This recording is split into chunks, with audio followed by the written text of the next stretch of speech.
Olá! Olá, assista agora no Luneta. Você já ouviu falar na palavra adultização? Sabe o que ela significa? Fique por dentro e saiba quais as implicações na vida das crianças. Vamos ouvir a voz da experiência? Conheça os principais desafios da turma que chega aos 60 anos. Tatuagens são opções estéticas que possuem significados diferentes para cada indivíduo. Saiba mais sobre essa arte que vem ganhando cada vez mais adeptos no mundo. Tendências que se tornam um estilo de vida. Vamos falar sobre o universo fitness? Conheça o narcisismo digital E a vaidade masculina. Você é nosso convidado especial para viajar no universo da beleza. Fique com a gente. O Luneta é um telejornal produzido pelos alunos de jornalismo do Centro Universitário Franciscano.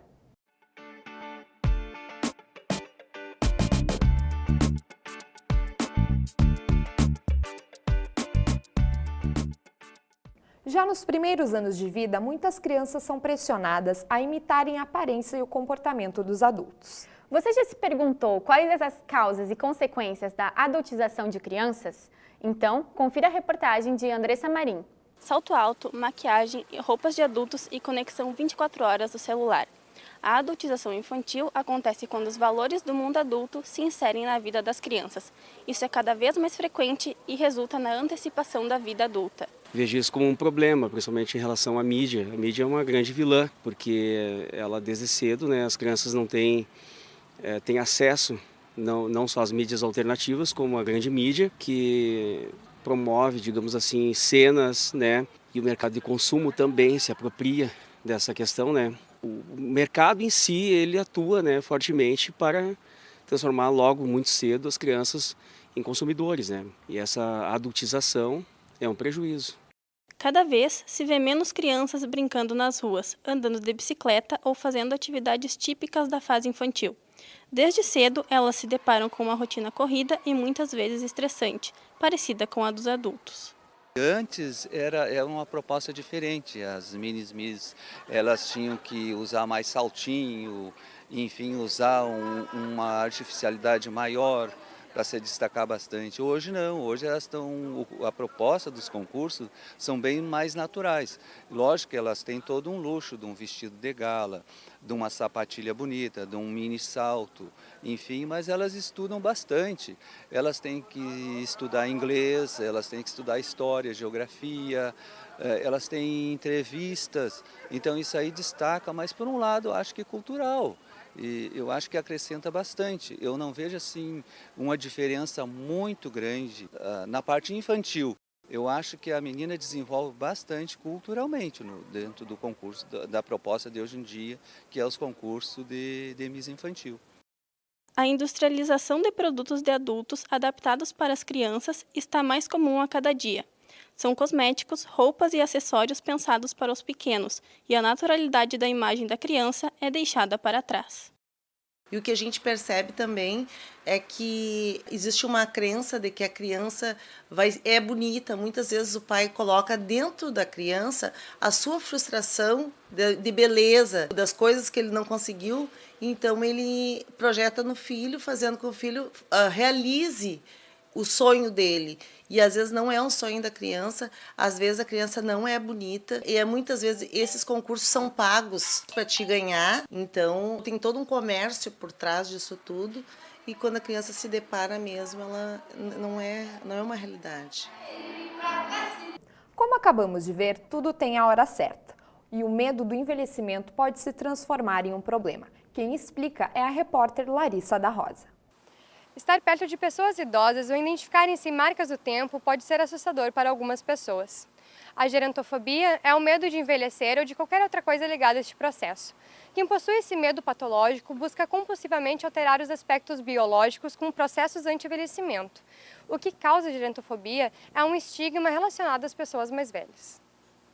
Como acabamos de ver, o estigma do envelhecimento causa impactos na sociedade.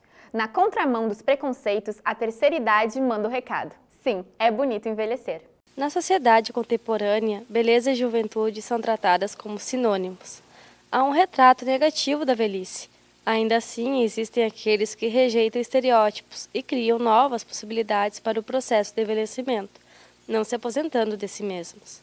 Hoje nós consideramos entrar na dita terceira idade a partir dos 60 anos. O padrão é esse. Agora, a velhice mesmo, ela é muito subjetiva. Tem pessoas que sentem vergonha de dizer a idade. Por quê? Porque se associou a velhice a uma questão de incapacidade. Se você tem a vergonha de dizer a idade, no fundo, você tem o medo de que você seja rotulado de incapaz. Outras pessoas já dizem, olha, eu tenho 60 anos com muito orgulho, porque consegue assimilar, né, a terceira idade, a velhice, de uma forma diferente, ou seja, orgulho de eu ter chegado até aqui. De acordo com o IBGE, o povo brasileiro vive em média 75 anos e meio.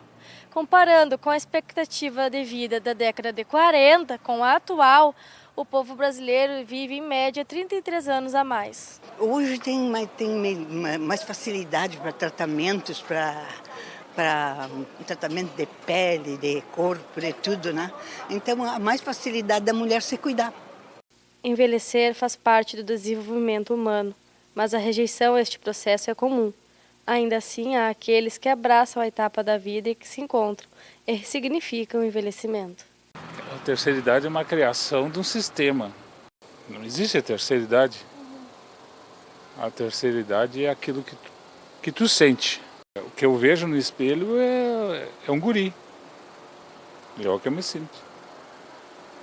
Posso fazer qualquer coisa que um guri faz. Eu acho que essa beleza do mundo atual, hoje contemporâneo, é muito interessante, porque nós saímos daquela posição de que o idoso não pode. Hoje ele pode estudar, hoje ele pode fazer esporte, hoje ele pode se apaixonar, né? Ele está aí extremamente inserido na sociedade de uma forma diferente. A psicologia hoje busca a singularidade de cada um, porque a gente vem padronizando. E desde muito pequenos já estamos assim. Então, tu tem que ser inteligente, tu tem que ser bom filho, tu tem que ser boa mãe. Então, é um tem que o ser humano hoje não está dando conta. Por isso, nós estamos aí perante a tanta ansiedade, a tantas frustrações. Então, quando chegamos a uma determinada idade, que nós possamos respirar e buscar o nosso divino, o nosso interno. E que ainda nós possamos continuar vivendo numa busca incessante de ser feliz, independente da nossa idade.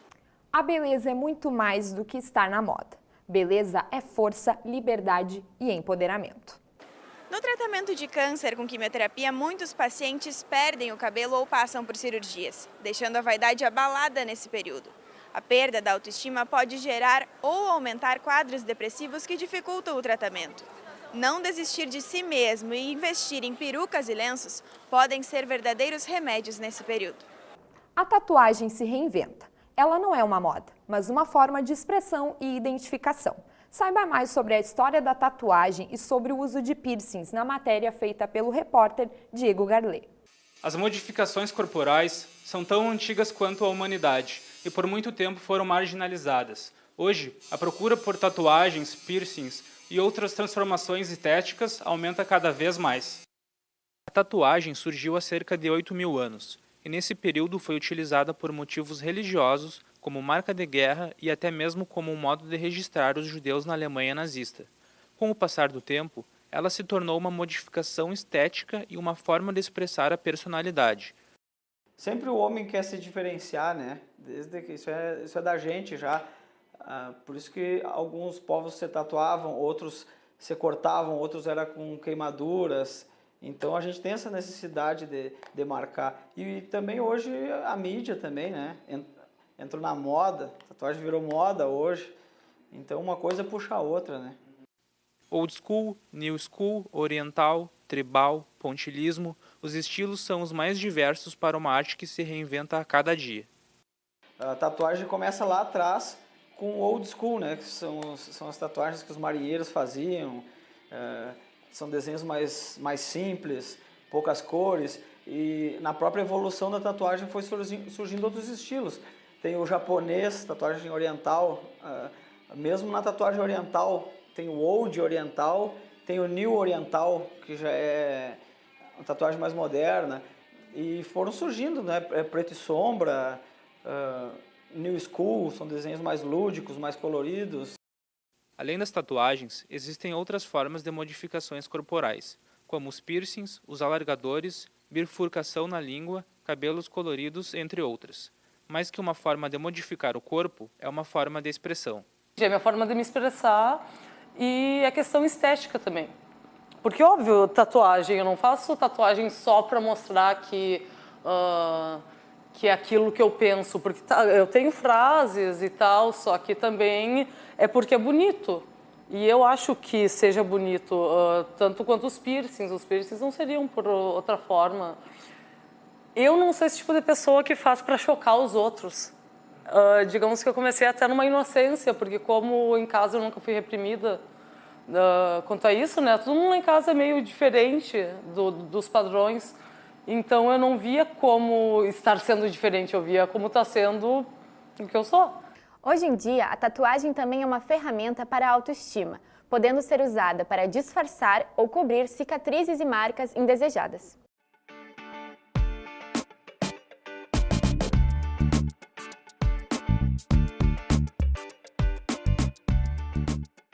A música.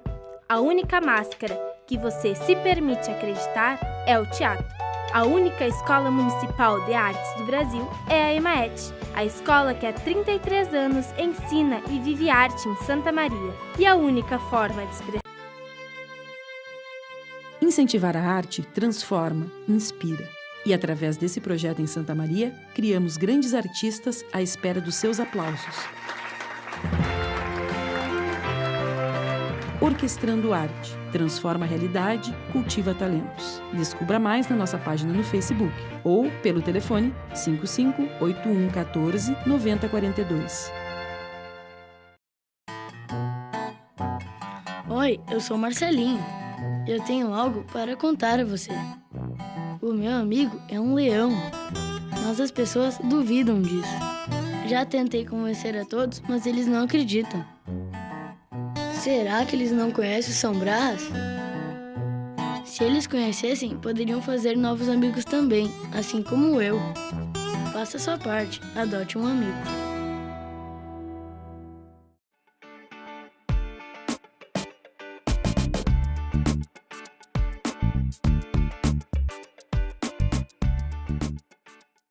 Estamos de volta com o telejornal Luneta. O assunto de hoje é o universo da beleza. No bloco anterior, falamos sobre tatuagem. Outra intervenção estética que está em alta é a cirurgia plástica. Plástica é uma palavra de origem grega que significa moldar, reparar. As cirurgias plásticas nasceram ainda na antiguidade. Tribos como os hindus praticavam punições pesadas em seus integrantes e isso abriu espaço para determinados processos. No ano 4000 a.C. já ocorriam cirurgias plásticas e as mais comuns eram de reparação no nariz. Uma vida saudável não se resume à academia. Uma boa alimentação, por exemplo, é indispensável. Em excesso, tudo faz mal, até exercício físico. Fique atento à sua saúde e confira agora a matéria da repórter Tainá Lopes. Desde o ano 1100, na Grécia Antiga, a civilização já se preocupava com padrões de beleza. A busca pela perfeição estética ainda é um assunto comum entre as pessoas. É um ideal que permanece até os dias de hoje. A ideia de ter uma vida fitness está tão presente no cotidiano das pessoas que movimenta até o comércio. Aqui em Santa Maria, por exemplo, é possível encontrar lojas especializadas em produtos fitness. Com certeza é uma tendência, né? Em virtude das pessoas terem essa preocupação cada vez maior com a qualidade de vida, né? Na prevenção de doenças crônicas, que a prevalência tem cada vez sido maior.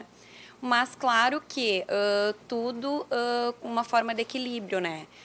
As pressões sociais que estabelecem padrões de corpo e as grandes ideias do marketing voltado ao universo fitness são verdadeiros vilões, pois o exagero de exercícios físicos pode ser tão prejudicial quanto o sedentarismo.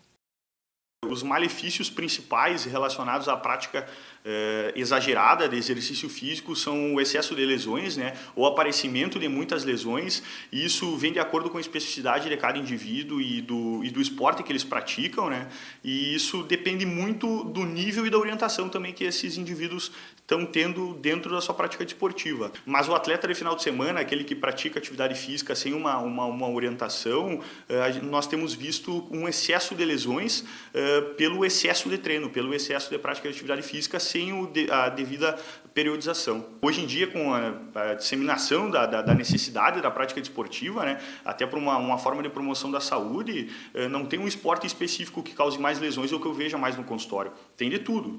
Uma pesquisa realizada pela editora Abril aponta que para 73% das pessoas a alimentação está ligada ao prazer. Para a Organização Mundial da Saúde, ser saudável é ter uma saúde mental, física e social. Equilíbrio é a chave para esta questão. Eu costumo dizer que existe também o falso magro, que é a pessoa magra que ela pode estar esteticamente com um corpo perfeito, porém seus níveis, né, de exames de sangue podem estar todos alterados. Isso também reflete em relação à saúde, né? Ser saudável, ter saúde é um estado mental, físico e social, né? Então a gente está esquecendo um pouco essa questão de viver, de conviver com as pessoas. Então não é só aquela obsessão na academia, obsessão de malhar muito, de ser musculoso, de reduzir gordura. Não, porque um pouquinho de gordura também é necessário para o corpo, né? E não adianta, a gente precisa descansar bem, comer bem, fazer exercício, ter lazer, isso sim é saúde. Os padrões impostos pela mídia refletem na nossa sociedade. A busca pelo corpo perfeito, por exemplo, pode acarretar em problemas sérios como a anorexia. Os padrões corporais mudam com o tempo. Na antiguidade, a busca pelo corpo perfeito seria o de pessoas acima do peso. Hoje, o padrão é o oposto. A pressão pela busca de mudança corporal acarreta alguns distúrbios, como anorexia e bulimia, que matam cerca de 20% das pessoas por ano no Brasil. Narcisismo é uma palavra originária da psicanálise, cujo significado é indivíduo que admira exageradamente a própria imagem. O comportamento narcisista conquistou espaço e visibilidade com as redes sociais. Quem nunca tirou uma selfie, por exemplo? Até que ponto isso é positivo ou negativo? Podemos julgar esse fenômeno? Confira a reportagem de Eduardo Schneider. Se no passado as pessoas utilizavam os diários e as fotografias para registrar os acontecimentos e a rotina, hoje as redes sociais são usadas para isso. Há quem condene o excesso de publicações, mas as redes não podem ser classificadas como boas ou ruins. Elas apenas potencializam aquilo que a pessoa já é. Se as pessoas elas têm a tendência a fazer algo ruim com as redes sociais, isso amplifica e fazem mais ruim. Um comportamento positivo, elas têm a chance de ser mais positivo com as redes sociais. Então ela amplifica, ela potencializa, né? Por exemplo, se eu quero me conectar com as pessoas, e se isso é positivo, então é melhor com as redes sociais do que sem as redes sociais. As selfies podem ser divertidas e até mesmo serem usadas como ferramentas de autopromoção e marketing digital. Mas estudos mostram que nem todo mundo lida bem com a própria imagem, e aquelas que ficam horas tentando a imagem perfeita podem sofrer de selficídio. O nome é estranho e até parece piada, mas foi criado para descrever a compulsão por selfies. O fenômeno do selficídio se intensificou após a popularização dos smartphones. No entanto, as pessoas costumam ver as selfies como uma brincadeira. Às vezes eu tiro algumas selfies para atualizar minha foto do perfil ou algum momento que eu acho que eu tô legal, daí eu tiro fotos, mas para registrar o momento mesmo. Por isso daí eu acabo postando, se eu gosto da foto eu acabo postando. Acredito que tu tirando a selfie, tu registra um momento único naquele momento e é o método mais rápido de poder registrar aquele momento que pra ti tá sendo diferente, não é uma coisa comum no seu dia a dia.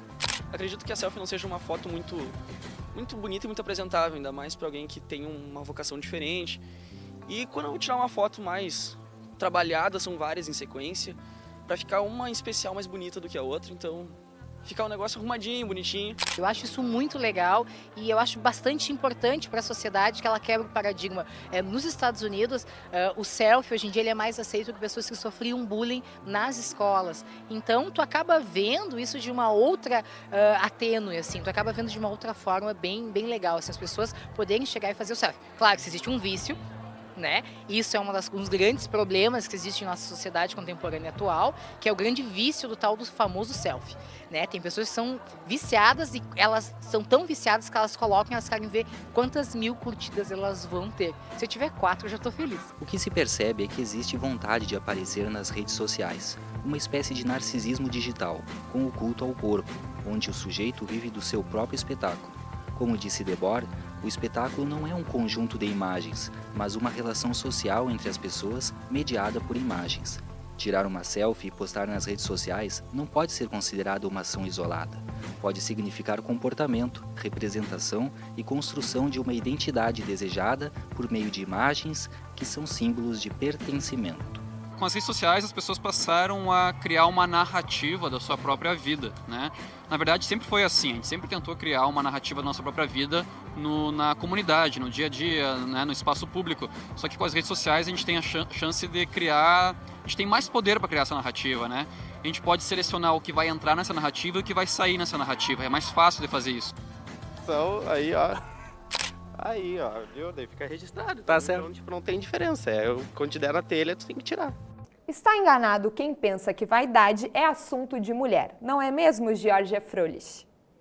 Essa vaidade toda não começou hoje. Há muito tempo, homens e mulheres valorizam a aparência. De lá para cá, as tendências mudaram, mas o gosto pela moda e a possibilidade de recriar estilos tem feito cada vez mais parte do homem moderno. A moda masculina ela vem crescendo cada vez mais, não só no feminino, mas no masculino. A gente percebe a partir da informação que as pessoas têm. Hoje o público ele é mais bem informado e ele busca essa informação através das redes sociais, através dos amigos. O homem antes ele fazia pesquisa e ele perguntava numa roda de amigos. Hoje ele vai no Facebook e ele tem acesso àquela loja, ele tem acesso ao site da loja e ele fideliza de forma muito rápida. Muito além do básico trio barba, cabelo e bigode, as barbearias se adaptaram às necessidades do homem moderno. O que antes era visto como exclusividade feminina já faz parte do dia a dia de homens de todas as idades. Nos últimos 4 anos, a indústria da vaidade masculina teve um crescimento econômico de 539%.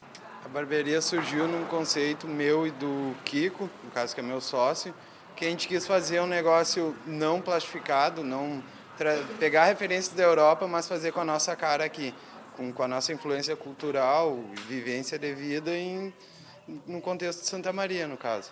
Tanto eu como o Kiko, a gente já trabalhava em salão feminino, ele há mais tempo, eu um pouco menos, só que a gente já tinha uma necessidade, uma visão nossa em relação a isso. E aí depois começou a ter uma demanda do público e uma aceitação maior, que a gente arriscou fazer um negócio mais alternativo, mas que deu certo no final das contas.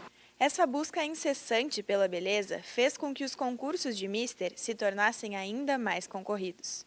Eu comecei mais ou menos que eu tinha 15 anos e não foi meio que uma vontade, na verdade, né? Foi o que meio que me indicaram, achei legal e pensei assim, por que não, né? Eu teria alguma coisa a perder com isso. Então eu participei, acabei ganhando e começou a fluir desse jeito, né? Bom, eu acho que é importante a gente cuidar da alimentação, atividade física, mas coisas assim que acho que todo mundo faz hoje em dia, né? Seriam coisas bem básicas, mas atividade física seria um negócio assim que eu não consigo viver sem, né? Então é meio que tá no conjunto. Na parte de concurso não tanto, porque eu acho que depende muito do tempo. E como eu faço faculdade, faço estágio junto, acaba se tornando bem puxado. Mas a parte de modelo eu levo mais porque acaba sendo mais rentável, não depende tanto de uma preparação como um concurso, que tem todo um projeto em cima e tudo mais, né? Hoje em dia, muitas mudanças estão acontecendo quando o assunto é beleza. A quebra de padrões e a desconstrução de preconceitos é assunto diário entre pessoas de todas as idades. A valorização da beleza masculina está em alta e vai muito além da futilidade estética que dita a moda, mas supre a necessidade dos homens de se sentirem bem com a própria aparência. A calvície é um assunto delicado, principalmente no universo masculino. Para muitos homens, a perda de cabelo acarreta em problemas com a autoestima. Segundo dados da Organização Mundial da Saúde, a OMS, metade da população masculina sofrerá com algum grau de calvície até os 50 anos de idade. Os tratamentos mais comuns variam entre o uso de medicamentos via oral e a aplicação de substâncias diretamente no couro cabeludo. Esse foi o Luneta de hoje. E aí, se interessou pelo universo da beleza? Quer entender a complexidade dessa temática que é inerente ao ser humano? Então fique com a dica de leitura do repórter Diego Garlet. E até a próxima edição. O que é belo e o que é feio? Um autor que trata sobre o assunto é Umberto Eco. No livro A História da Beleza, o escritor mostra a transformação da beleza através do tempo. Mas não é só a parte bonita que o filósofo estuda. No livro A História da Feiura, Eco mostra que o feio pode ser um conceito mais complexo e sublime do que a gente imagina. Boa leitura.